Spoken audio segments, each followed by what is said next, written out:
लड़की या लड़का बाइक चलाते हैं, गोल गोल घूमते हैं। देखा है उसका पथ कैसा होता है? ऐसा होता है ना, गोल गोल। तो उसमें गाड़ी भी चला सकते हैं, बाइक भी चला सकते हैं। अब एक मजेदार बात यह है कि उसमें बैठा हुआ जो बाइक चला रहा है या कार चला रहा है वो गिरता क्यों नहीं है? देखा है आपने? वो क्यों नहीं गिरता? उसमें कोई जादू है?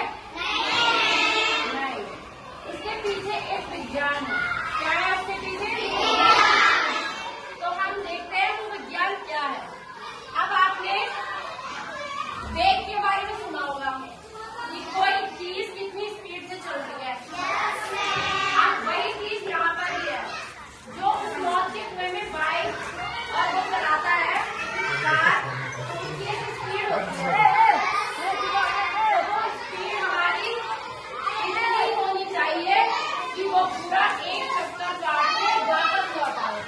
अगर मैं धीरे स्पीड से चलूंगी क्या ये पूरा चक्कर काट के आ रहा है? अब ये पूरा एक चक्कर अगर मैं बहुत स्पीड से घुमाऊंगी तो ये ऐसे ही घूमता रहेगा। वही इसीलिए होता है। अगर मैं इसकी स्पीड स्लो कर दूंगी तो ये चलते चलते चलते गिर जाएगा।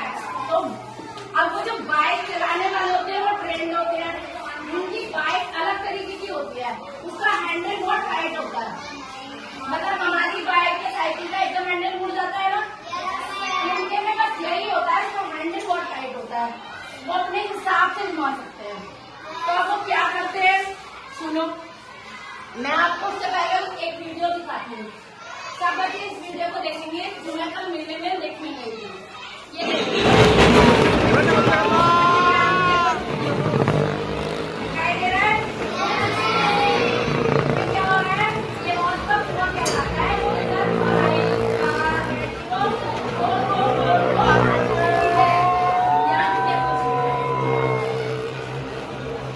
देखो उसने हाथ भी छोड़ दिए तब भी वो नहीं गिरा ना। देखो हाथ छोड़ दिए, अब वो गोल गोल गोल गोल बाइक से घूम रहे हैं। इधर फोकस करिए, देखिए गिर रहे हैं कोई नहीं, इस स्पीड से चल रहे हैं कि कोई नहीं गिर रहा। दिखाई दे रहा है आपको? बाइक पर है या गाड़ी के अंदर है वो नहीं गिर रहा। आप समझते हैं कि इसके पीछे क्या विज्ञान है? आइए देखते हैं। इसके पीछे साइंस जो है वो हमारी क्रांतिक वेग। क्रांतिक वेग क्या होता है?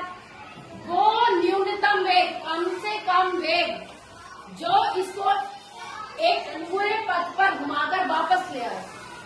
अगर उस स्पीड से कम स्पीड होगी तो बाइक सवार गिर जाएगा। ठीक है, तो उसे गिरने नहीं देना है, वो कम से कम वेग रखना है जिससे हमारा बाइक सवार ना गिरे। समझ में आ गया?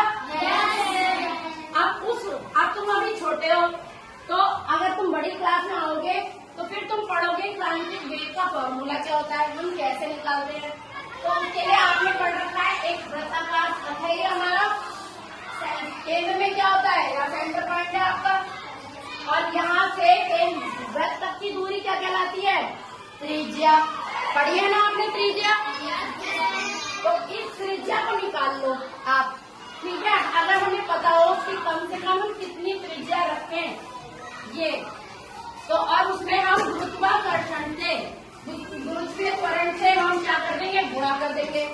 मान लो हमने यहाँ पर 6.4 रेडियस रखी थी, कितनी माप रखी? 6.4। ठीक है, कम से कम अगर इतना रखेंगे और उसमें गुणा कर देंगे किसकी? गुरुत्वीय त्वरण के मान की, तो हम इसका जब अंडर रूट निकालेंगे तो बच्चों इसका उत्तर आएगा 8 मीटर पर सेकेंड। यानी कि हमारा जो क्रांतिक वेग है अगर 8 मीटर पर सेकेंड से कम हुआ तो बाइक चालक गिर जाएगा। इसके पीछे कोई जादू नहीं है। अब आपको समझ में आ गया? तो उस मौत के कुएं में कोई भी अपनी जान देने के लिए नहीं बैठा। उसमें वो क्रांतिक वेग अपनी बाइक के हैंडल को इस तरीके से पकड़ के स्पीड देते हैं कि वो उस स्पीड से कम ना हो। अगर उस स्पीड से ज्यादा किसी भी हो जाए वो गिरेगा नहीं, वो चलता रहेगा, घूमता रहेगा, घूमता रहेगा। लेकिन अगर उस स्पीड से कम हो गया, क्रांतिक वेग से कम हो गया, तो वो गिर जाएगा। अब आपको सब समझ में आ गया? जादू